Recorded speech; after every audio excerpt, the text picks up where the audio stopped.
Today I'm going to show you how 70% of US soldiers during the Vietnam War managed to recover from their heroin addiction pretty much overnight. Now, I'm going to relate this, of course, back to your health and wellness. This is a game changer, and it's something, to be honest, I didn't really click or realize after my first couple of years coaching clients. It just didn't occur to me. But when you work with enough people, you think, oh, that is so true, or this really works. So this is from experience. So to talk about the story very quickly, I'm going to use my whiteboard. It makes me look important. No, it's for me to remember the figures. So during the Vietnam War, when was that? 1960s? Basically, the US president, I think Nixon at the time, in 1971, I believe, he wanted to do a study basically to figure out why 34% of US soldiers were taking regular heroin and 20% were full-on addicts, were addicted to heroin. They were dependent on heroin during the war. So he did a big study, I'm not sure how long the study lasted, to figure out what was happening. So to cut a long story short, when the Vietnam War had ended, and I'm going to get on to what President Nixon found, but when the war ended, when the US soldiers returned to their homeland, 70%, nearly, I think just above 70% of addicts, the people dependent on heroin, eradicated their addiction overnight. They never touched heroin again. I think about 6% returned to heroin addiction at some point. But that's staggering. 70% of them never touched heroin again. So they were dependent on it. 20% were, fully dependent on it. And then 34% regular users. Heroin, of course, probably the most addictive drug there is in the world. And 70% managed to just cut it clean. So I'm going to ask you a question, actually.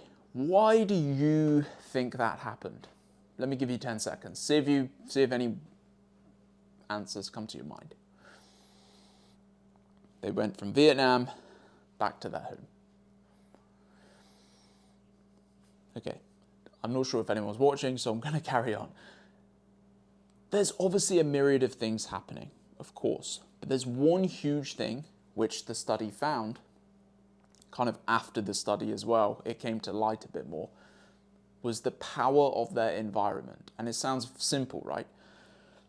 The soldiers, they were away from their families. They were in an environment which was using heroin, using other substances maybe, alcohol.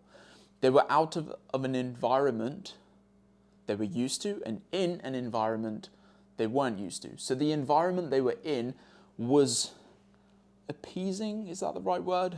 Was welcoming to drug use. But when they got out of that environment, back to their homelands, back to a place where their brain remembers, the smells of their walk and their family and their connections and their local shops and just the environment that they were in, depending where they were in the US. They had no recollection. They had no attachment back to that scene that they were just at. The environment managed to eradicate the addiction. So the environment that they were in now, the new place, back to their old place, their brain was familiar with that. So it reminded them, hey, this isn't you. You are a family man. You are doing these healthy behaviors. You go to, I'm thinking off the top of my head here, you go to the shop at this time. You go to church on Sunday. You do this with your family. You do this with your friends. You play this sport. The brain recollects memories and information of how it used to be. When they were in the war, they didn't have any of that. So they were more likely to dig into the heroin, etc. So the study showed, and after the study, the subsequent findings, that the environment was the main solution to the addiction, to their addiction, which brings on to the power of environment. So think of your healthy behaviors and habits. When you're in a good flow, when you're consistent, when you have momentum, when you're doing things you want to do, most likely, if you were to look at your environment, it supports that.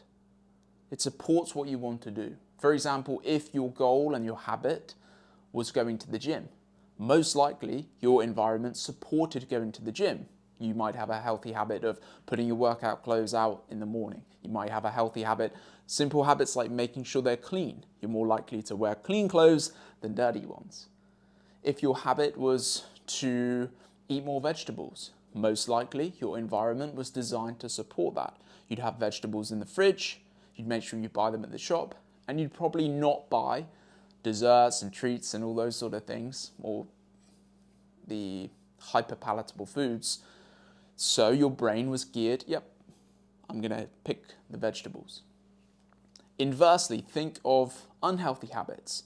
Your environment supports that. If you are a smoker, most likely when you wake up in the morning, what are you going to see? Cigarettes on the side. What does your brain do? Oh, yep, I'm a smoker. It wants a cigarette. It lights the brain up. I came to the conclusion that environment, I'm going to try and write this quick. Environment determines behavior.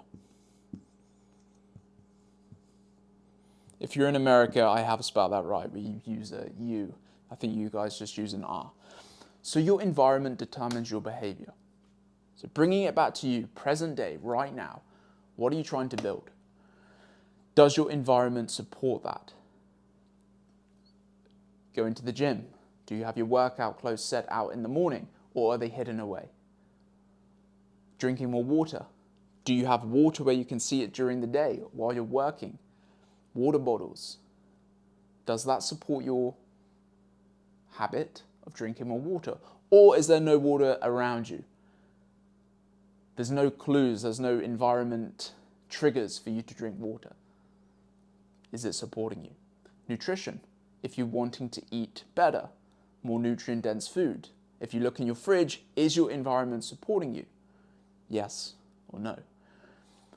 Remember, the brain remembers what is visible. So if you can design your environment with clues and triggers that are visible, your brain is going to remember to do it. I keep bringing up the gym example. Going to the gym. When you wake up, before you go to sleep, set out your workout clothes. So when you get up, you're drinking, you're walking in, want to get your coffee, oh, workout clothes are here. Triggers the brain. Workout, workout, workout. If you want to cut smoking, hiding cigarettes, for example. You wake up in the morning, walk in, you don't see the cigarettes, your brain doesn't remember them. Obviously, it's going to take a bit more effort than just not seeing them one day, but you get what I mean. If you're watching too much TV and you know you need to be productive, get them to hide the remote so you can't turn it on. In designing your environment for your success. And it brings it back to what I just said.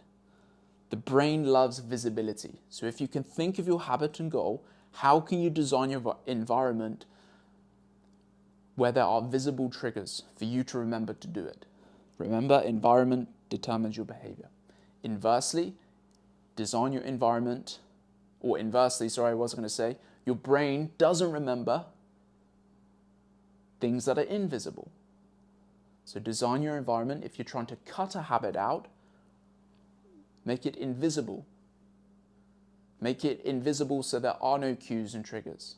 Whether it's a packet of cigarettes, hiding the TV remote, putting your phone in another room so you can focus on your work, etc.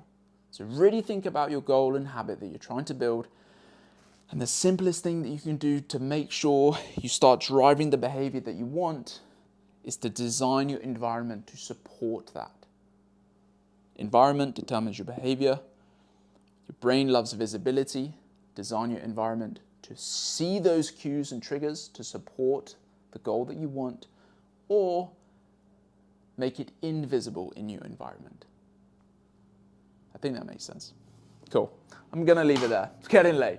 But I hope you found that useful. It's such a simple trick, and it works so many times. When I clicked with it with clients, it's like an aha moment. Oh, that makes sense. It comes to, and I heard this study about 2-3 years ago, kind of confirmed what I thought. Really interesting study though, hey? Cool, I'll leave you there. Design your environment for your success or for your things you want to build, your habits, your goals, and you're really going to notice the difference. For example, before you go, tonight, I was cooking and I looked at all my clothes I hadn't put away. It was really playing on my mind. I was like, I can't cook. How can I cook when there's a mess over there? My environment was saying, you are messy. This is going to be a messy dinner. So I had to stop cooking. Cleaned up, my mind was in a much better place. Power of environment. Thank you for your time. If you're on YouTube, please subscribe. And I'm posting this a bit more on social media. So let me know if you do enjoy these longer form style of posts. I really enjoy posting them because I like to go off on tangents and wave my arms around a bit more. But I really appreciate your time and see you soon.